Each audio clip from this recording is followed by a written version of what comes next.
और वित्त मंत्री खड़े होकर भरे सदन में झूठ बोलती हैं।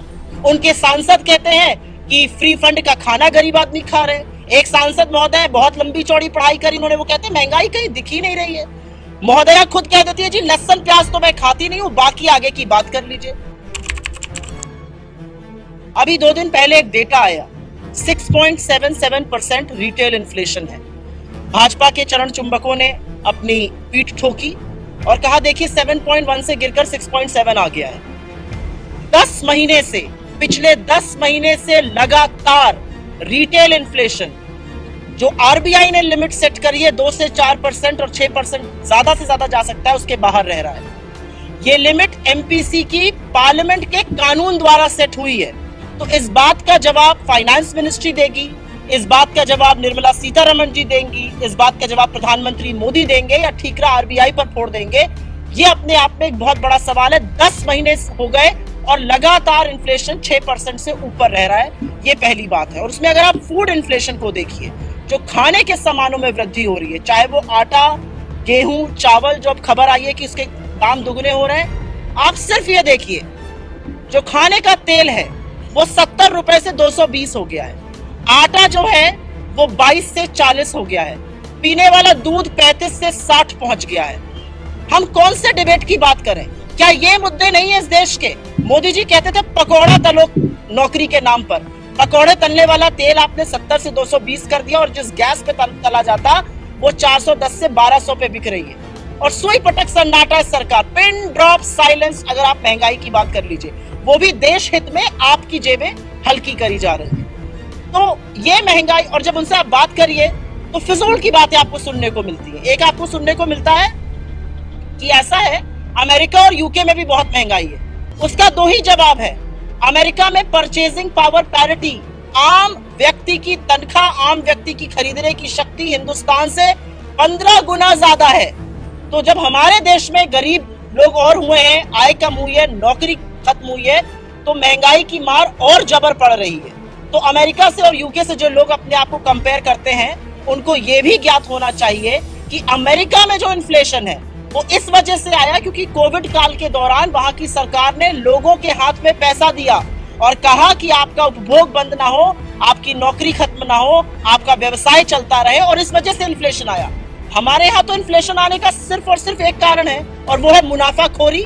हमारे यहाँ तो 27 लाख करोड़ इस सरकार ने पेट्रोल और डीजल पर एक्साइज लगाकर कमा लिए। और वित्त मंत्री खड़े होकर भरे सदन में झूठ बोलती हैं। उनके सांसद कहते हैं कि फ्री फंड का खाना गरीब आदमी खा रहे हैं। एक सांसद महोदय बहुत लंबी चौड़ी पढ़ाई करी, उन्होंने वो कहते हैं महंगाई कहीं दिख ही नहीं रही है। महोदया खुद कह देती है जी लहसुन प्याज तो मैं खाती नहीं हूँ, बाकी आगे की बात कर लीजिए। तो सवाल यह है कि अगर महंगाई से लोग त्रस्त हैं तो इसके बारे में बात कौन करेगा? अभी 2 दिन पहले एक डेटा आया, 6.77% रिटेल इन्फ्लेशन है। भाजपा के चरण चुंबकों ने अपनी पीठ ठोकी और कहा देखिए 7.1 से गिरकर 6.7 आ गया है। 10 महीने से, पिछले 10 महीने से लगातार रिटेल इन्फ्लेशन जो आरबीआई ने लिमिट सेट करी है 2 से 4% और 6% ज्यादा से ज्यादा जा सकता है, उसके बाहर रह रहा है। ये लिमिट एमपीसी की पार्लियामेंट के कानून द्वारा सेट हुई है। तो इस बात का जवाब फाइनेंस मिनिस्ट्री देगी, इस बात का जवाब निर्मला सीतारमण जी देंगी, इस बात का जवाब प्रधानमंत्री मोदी देंगे या ठीकरा आरबीआई पर फोड़ देंगे, ये अपने आप में एक बहुत बड़ा सवाल है। 10 महीने हो गए और लगातार इन्फ्लेशन 6% से ऊपर रह रहा है, ये पहली बात है। और उसमें अगर आप फूड इन्फ्लेशन को देखिए, जो खाने के सामानों में वृद्धि हो रही है, चाहे वो आटा, गेहूं, चावल, जो अब खबर आई है कि इसके दाम दुगने हो रहे हैं। आप सिर्फ ये देखिए, जो खाने का तेल है वो 70 रुपए से 220 हो गया है, आटा जो है वो 22 से 40 हो गया है, पीने वाला दूध 35 से 60 पहुंच गया है। हम कौन से डिबेट की बात करें? क्या ये मुद्दे नहीं है इस देश के? मोदी जी कहते थे पकौड़ा तलो नौकरी के नाम पर, पकौड़े तलने वाला तेल आपने 70 से 220 कर दिया और जिस गैस पे तला जाता वो 410 से 1200 पे बिक रही है। और सुई पटक सन्नाटा है सरकार, पिन ड्रॉप साइलेंस। अगर आप महंगाई की बात कर लीजिए, वो भी देश हित में आपकी जेबें हल्की करी जा रही है।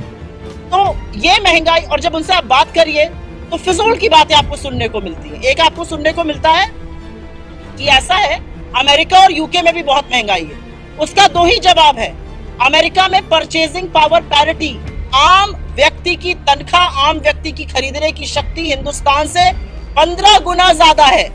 तो जब हमारे देश में गरीब लोग और हुए हैं, आय कम हुई है, नौकरी खत्म हुई है, तो महंगाई की मार और जबर पड़ रही है। तो अमेरिका से और यूके से जो लोग अपने आप को कंपेयर करते हैं, उनको ये भी ज्ञात होना चाहिए कि अमेरिका में जो इन्फ्लेशन है वो इस वजह से आया क्योंकि कोविड काल के दौरान वहां की सरकार ने लोगों के हाथ में पैसा दिया और कहा कि आपका उपभोग बंद ना हो, आपकी नौकरी खत्म ना हो, आपका व्यवसाय चलता रहे, और इस वजह से इन्फ्लेशन आया। हमारे यहाँ तो इन्फ्लेशन आने का सिर्फ और सिर्फ एक कारण है और वो है मुनाफाखोरी। हमारे यहाँ तो 27 लाख करोड़ इस सरकार ने पेट्रोल और डीजल पर एक्साइज लगाकर कमा लिए और वित्त मंत्री खड़े होकर भरे सदन में झूठ बोलती हैं। उनके सांसद कहते हैं कि फ्री फंड का खाना गरीब आदमी खा रहे हैं। एक सांसद महोदय बहुत लंबी चौड़ी पढ़ाई करी उन्होंने, वो कहते हैं महंगाई कहीं दिख ही नहीं रही है। महोदया खुद कह देती है जी लहसुन प्याज तो मैं खाती नहीं हूँ, बाकी आगे की बात कर लीजिए। तो सवाल यह है कि अगर महंगाई से लोग त्रस्त हैं तो इसके बारे में बात कौन करेगा।